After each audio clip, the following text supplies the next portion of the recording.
నమస్కారం. ఆహ్, 'Katamarayudu' final schedule almost last occupations shoot చేస్తున్నాం. చాలా బాగా జరిగింది. నేను దీంట్లో హీరోయిన్ ఫాదర్‌గా చేస్తున్నాను. ఈ ఫిల్మ్ ఆల్రెడీ తమిళ్‌లో పెద్ద హిట్. కానీ నాకేమో ఇది కొత్త ఫిల్మ్ లాగా కనపడుతుంది. యూజువల్‌గా ఏం చేస్తున్నారంటే ఒక ఫిల్మ్ రీమేక్ అంటే అలాగే చేస్తారు ఫ్రేమ్ టు ఫ్రేమ్. అదే కలర్సు, అదే క్యారెక్టర్స్ అని. డైరెక్టర్ గారు, డాలి గారు తెలుగు నేటివిటీ కోసం మంచి చేంజెస్ చేశారు. ఇప్పుడు ఒరిజినల్ ఫిల్మ్ కన్నా చాలా ఇంట్రెస్టింగ్‌గా, చాలా ఎమోషనల్‌గా ఉంది. డాలి గారితో నేను ముందే ఒక ఫిల్మ్ చేశాను. 'కొంచెం ఇష్టం కొంచెం కష్టం' అని. Is a very soft spoken, very tender guy. Pawan Kalyan గారితో నేను ఎర్లియర్ ఫిల్మ్స్ 'తొలి ప్రేమ' చేశాను. చాలా రోజుల తర్వాత 'కొమరం పులి' చేశాను. దాని తర్వాత ఇప్పుడే చేస్తున్నాను.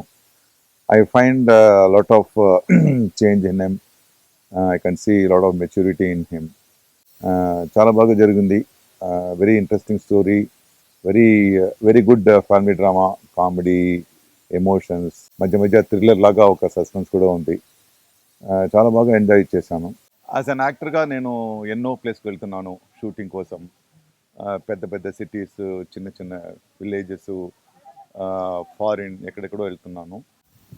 ఎక్కడికి వెళ్ళినా నేను అక్కడ వేస్ట్ అని అందరూ అనుకుంటున్న దే- ఏదైనా ఒకరిని తీసుకుని దాని మీద వర్క్ చేసి నేను అది ప్రజెంటబుల్గా చేస్తాను. ఈ ఫిల్మ్ కోసం, కాటమరాయుడు కోసం రామానాయుడు స్టూడియోలో షూట్ చేస్తున్నప్పుడు అక్కడ ఒక సెట్ని డెమోలేట్ చేశారు. దాంట్లో నుంచి ఒక పీస్ సెలెక్ట్ చేశాను.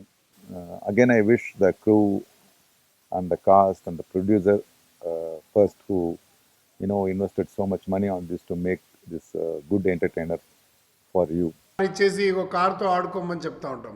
అలాంటి పరిస్థితులలో ఒక కారులో దెయ్యం అంటే ప్రతి ఇంట్లో చిన్నపిల్లల దగ్గర నుండి పెద్దవాళ్ళకు కుటుంబ సమేతంగా ప్రతి ఒక్కరు కూడా చూడదగ్గటువంటి సినిమా.